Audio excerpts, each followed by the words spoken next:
Olá, bem-vindos a mais um programa A Arte da Guerra com o embaixador Francisco Seixas da Costa, para regressarmos nesta primeira parte do programa à guerra na Ucrânia, onde esta semana houve uma série de novidades, nomeadamente o facto de o Tribunal Penal Internacional ter lançado um mandato de captura sobre Vladimir Putin, que ninguém, suponho, está à espera que seja cumprido, mas que tem, diria que, uma grande importância simbólica. E por outro lado, neste instante em que estamos a gravar o programa, ainda está em curso uma visita do presidente chinês Xi Jinping à Rússia, que, nomeadamente da parte dos Estados Unidos, é lido como uma forma de branqueamento, digamos, da ação da Rússia na Ucrânia. Como é que vê todos estes desenvolvimentos, embaixador? Tem razão, esta semana foi uma semana cheia de acontecimentos nesta área, em particular para a figura de Putin. No fundo, Putin tem uma espécie de, eu diria, de banho escocês. Por um lado, o banho frio, que foi o ter recebido um mandado de detenção por parte do Tribunal Penal Internacional, e já falaremos disso, e ao mesmo tempo, imediatamente a seguir, ter recebido a visita daquele que é claramente o seu principal amigo no plano internacional, que é o presidente chinês Xi Jinping. O mandato do Tribunal Penal Internacional, convém dizer que o Tribunal Penal Internacional é uma estrutura que foi criada no âmbito das Nações Unidas, e em que os países subscrevem ou não esses princípios, e esses princípios faz com que autorizem que, perante crimes de dimensão internacional, cidadãos dos seus países possam ser, digamos, inculpados por crimes no quadro da ação desse mesmo tribunal. Só os cidadãos dos países, em princípio, só subscrevem esse mesmo tratado. Alguns países, neste momento, são cerca de 130 dos 193 países das Nações Unidas. E convém dizer que não são subscritores deste tratado, e talvez não por acaso, os Estados Unidos, a China e a Rússia. E por isso mesmo, digamos, embora no caso desta inculpação face a Vladimir Putin, Vladimir Putin seja de um país que não é subscritor e, portanto, não reconhece o tribunal, isso não significa que, se Vladimir Putin viesse a passar por algum destes países, destes 120 e tal países que estão incluídos e que subscreveram o acordo, que não viesse a poder ser detido e ser levado ao tribunal. Convém dizer também que a Ucrânia também não é subscritora. E, portanto, no caso específico, o Tribunal Penal essencialmente baseou-se naquilo que foi considerado um ato criminoso, crime de guerra, que foi que são as crianças que são levadas das zonas ocupadas pela Rússia para a Rússia, crianças ucranianas. A Rússia diz que fez isso para as proteger em situação de guerra, algumas delas eram órfãs.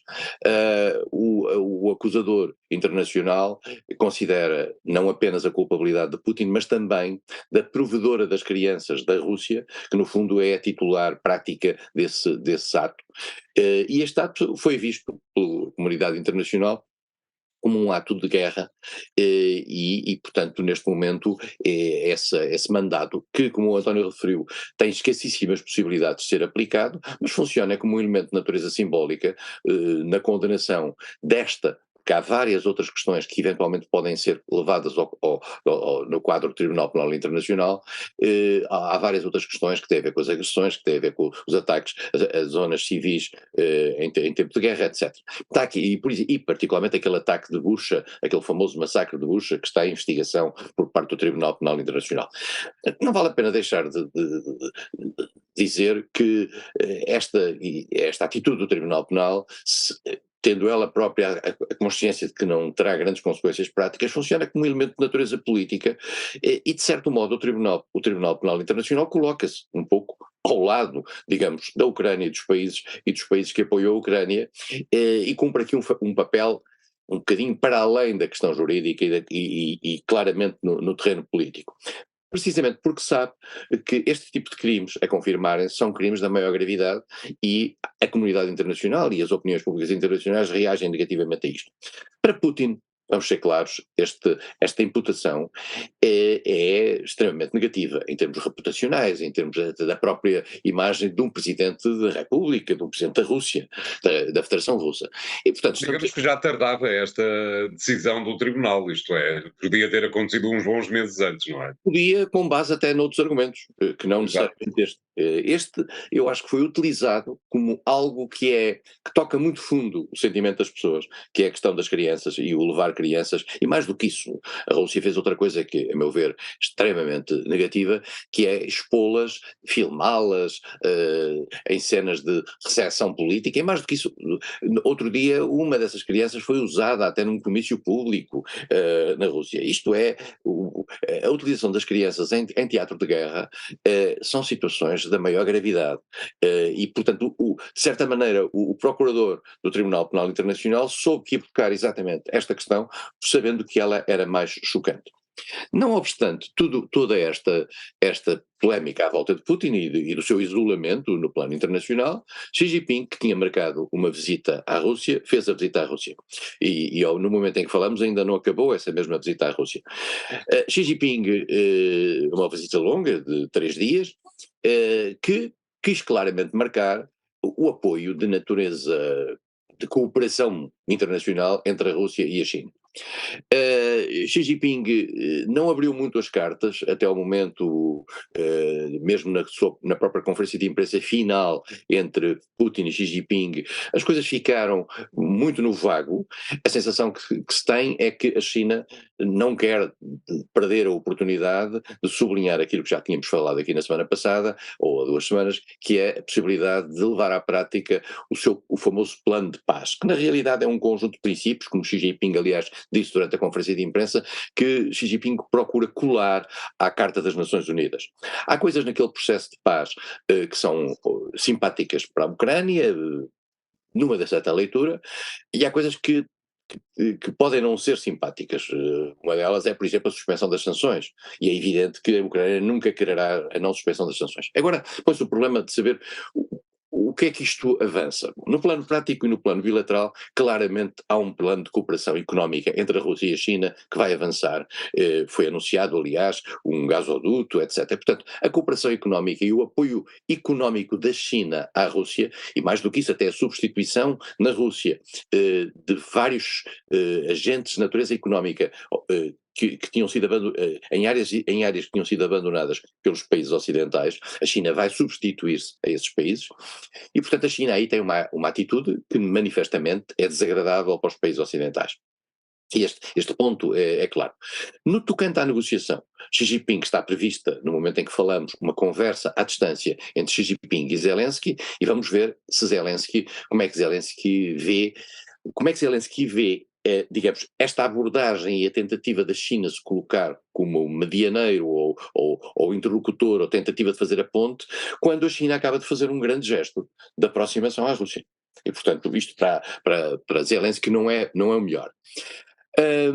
Zelensky teve, se nos lembrarmos já o que dissemos aqui há 2 semanas, teve uma atitude no momento em que a China apresentou as linhas básicas para um processo de paz, uma atitude positiva, que eu não tenho a mais pequena dúvida que foi combinada com os Estados Unidos.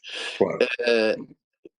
Uma coisa que eu quero dizer muito claramente, qualquer papel que a China viesse a ter no sentido de resolver a questão ucraniana seria altamente detrimental para os interesses americanos. Os americanos não estão minimamente interessados em que a China tenha sucesso neste exercício. Claro. Vamos ser muito claros, porque as coisas são o que são. E mais do que isso, Ver uma paz tem que ser a deles. haver uma paz tem que ser a deles, e se quer que lhe diga, eu tenho um pouco a impressão que Zelensky, posso estar completamente enganado, mas acho que Zelensky não vai votar ou vai reagir de forma, eu diria, ainda mais reticente, ou bastante mais reticente, agora, depois da visita de Xi Jinping a Moscou. Muito bem.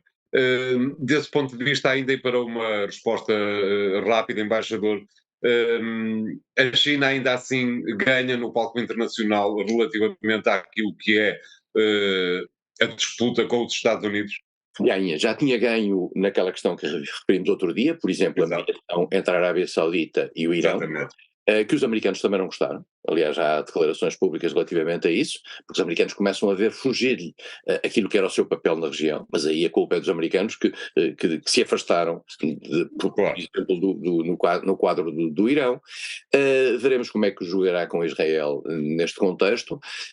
A China está manifestamente a aparecer como um poder, eu não diria alternativo, mas um poder que ameaça a proeminência dos Estados Unidos nesta matéria.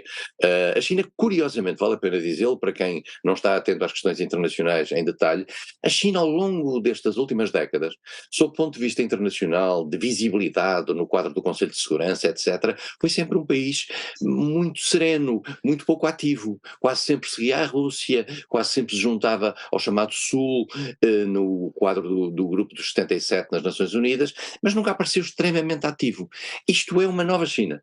Em termos de ação internacional, veremos em que medida é que esta nova China seduz ou não o Sul e pode aparecer como uma espécie de alternativa à ordem que os Estados Unidos claramente titulam, junto dos países ocidentais e não só, nos últimos anos. Claro. Muito bem, obrigado, embaixador. Vamos fazer aqui o primeiro intervalo do programa de hoje. Voltamos já de seguida. Até lá.